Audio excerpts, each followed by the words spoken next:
1968 স্থাপিত হৈছিল আমাৰ এই নামঘৰটো। তো এই নামঘৰটোত আগততো আমাৰ শ্ৰীৰামপুৰ গেটত বহুত অফিচাৰ আছিল, বহুত মানুহ আছিল, চবে মিলি চলাইছিল। তাৰপিছত এইটো একদম টোটালি বন্ধ হৈ গ'ল। তো যি হওক, ৰাইজৰ চবৰ চকুত পৰিছে আৰু চবে মিলি আজি চবে এটা মানে বহুত দিনৰ পৰা চেষ্টা কৰি আছে যাতে আমি নামঘৰটো গুৰু আসনটো প্ৰতিষ্ঠা কৰিব পাৰোঁ। আৰু এই বুলি আজি আমাকো মাতিছে, আমি চবে মিলি আমাৰ এই বিজনীৰ আমাৰ MCLA প্ৰদীপ বায়ন এখেতেও ইয়াৰ উদ্যোক্তা হয় বুলি ক'ব পাৰি। এখেতেও আহিছে, আহি আমি মিলি পেলাই এতিয়া আমি এই নামঘৰটো আজিৰ পৰা আমি এটা চব ৰাইজ মিলি পেলাই আমি এটা চেষ্টা কৰি আছোঁ আৰু ভাবিছোঁ এইটো হ'ব। এতিয়া আমি নামঘৰটো গুৰু আসন আজি স্থাপন হ'ল আৰু নামঘৰটো আমি ভালদৰে বনাম। যেহেতু এইটো আমাৰ অসমৰ সৌন্দৰ্য, যেহেতু এইটো আমি বাহিৰ ষ্টেটৰ পৰা মানুহ, UP চব গোটেই ষ্টেটৰ পৰা মানুহ আমাৰ অসমত সোমোৱাৰ লগে লগে আজি আমাৰ শ্ৰীৰামপুৰ গেট দি সোমাই ইয়াৰ পৰা আমাৰ সৌন্দৰ্যটো দেখা পায় গোটেই অসমত। সেইকাৰণে আমি আমাৰ যি ধৰ্ম প্ৰচাৰ, আমাৰ যি ইয়াত যি আমি সব জাতি জনগোষ্ঠীৰ মানুহ যে ইয়াৰ লগত জড়িত হৈ আজি আমি আছোঁ। এই নামঘৰটো আমি সব জাতি মিলি, আমাৰ ইয়াত বহুত বঙালী মানুহ আছে, ৰাজবংশী মানুহ আছে, আমাৰ অসমীয়া মানুহ আছে। এই সত্ৰৰ লগত আমি সবে জড়িত হৈ আমি কামটো কৰিম আৰু ধুনীয়াকৈ আমি এটা ইয়াত নামঘৰ বনাম বুলি আশা ৰাখিছোঁ। এইখিনি আমাৰ মূল লক্ষ্য। ইয়াৰ কাৰণে আমি CMৰ তাত গৈ চিফ মিনিষ্টাৰৰ লগত কথা পাতি যাতে আমাৰ এটা মানে ডাঙৰকৈ গোটেই অসমত যাতে এটা শ্ৰেষ্ঠ নামঘৰ হিচাপে বনাব পাৰোঁ, এইটো আমি লক্ষ্য ৰাখি পেলাই আজি আমি একত্ৰিত হৈছোঁ।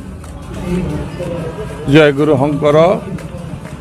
শ্ৰীৰামপুৰত এটি নামঘৰ আছিল আৰু আজিৰ পৰা বহু বছৰ আগতে সেই নামঘৰটো সুন্দৰভাৱে চলি আছিল।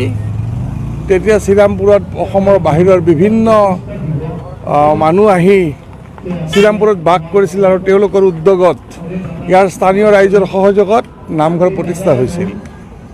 তো সেই মানুহবিলাক শ্ৰীৰামপুৰৰ পৰা গুচি গ'ল, 4-লেন হাইৱে হ'ল, ফলত শ্ৰীৰামপুৰত যিটো নামঘৰ আছিল সেই নামঘৰটো হাইৱে বন্ধাৰ কাৰণে তাৰ পৰা গুচাব লগা হ'ল।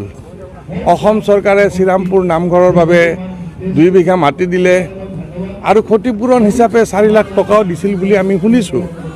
এটা বহুদিন নামঘৰটো বিলুপ্ত হৈ আছিল। নামঘৰ হৈছে এখন সমাজৰ ৰাজহাড় স্বৰূপ।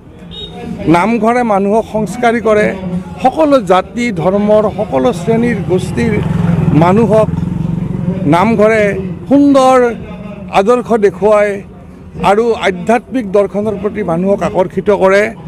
আমি এটা প্ৰচেষ্টা হাতত লৈছোঁ, ইয়াৰ স্থানীয় ৰাইজৰ সহযোগত আমি নামঘৰটো পুনৰ স্থাপন কৰিবলৈ আমি অসম চৰকাৰৰ মাননীয় বিষয়াসকলৰ লগত যোগাযোগ কৰিছোঁ। তেওঁলোকে আমাক 2 বিঘা মাটি দিম বুলি কৈছে। আমি অস্থায়ীভাৱে আজি ইয়াত নামঘৰ এটি মণিকূট গৃহ স্থাপন কৰি গুৰু আসন স্থাপন কৰিলোঁ। আমাৰ আদৰ্শ হৈছে সমাজখন সুন্দৰ হওক, সমাজৰ পৰা জাতি বৰ্ণ ধৰ্মৰ কোনো ভেদভাৱ নাথাকক, সমাজখনে ভাল মেছেজ পাওক, ভাল আদৰ্শ পাওক আৰু মানুহবোৰ সংস্কাৰী হওক, কুসংস্কাৰৰ পৰা দূৰত থাকক, অন্ধবিশ্বাস দূৰত থাকক।